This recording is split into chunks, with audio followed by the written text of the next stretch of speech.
উজানের ঢল কমে আসায় সুনামগঞ্জের সুরমাসহ সব নদ নদীর পানি কমতে শুরু করেছে। তবে কমেনি বানভাসীদের ভোগান্তি।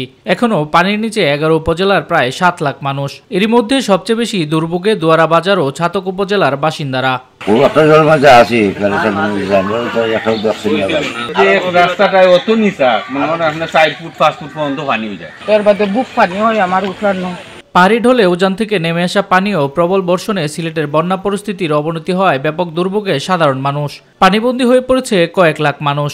গবাদি পশু, পরিবারের নারী, শিশু ও বৃদ্ধদের নিয়ে বিপাকে পড়েছেন অনেকেই। বাধাগ্রস্ত হচ্ছে স্বাভাবিক জনজীবন।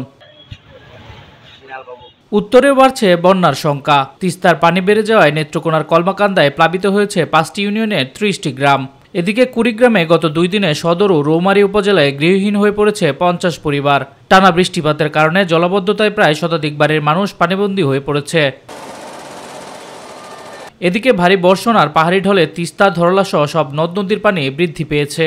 এতে লালমনিরহাটের নদী তীরবর্তী এলাকা এবং চরাঞ্চলের নতুন নতুন এলাকায় পানি প্রবেশ করে প্লাবিত হয়েছে ঘরবাড়ি ও রাস্তাঘাট। এতে জেলার 5টি উপজেলায় প্রায় 3000 পরিবার পানিবন্দী হয়ে পড়েছে।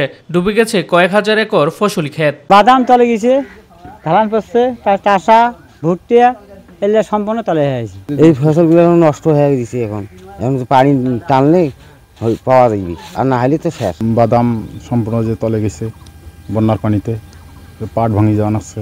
শামস তাবরিজ উচ্ছ্বাস, মাই টিভি নিউজ ডেস্ক।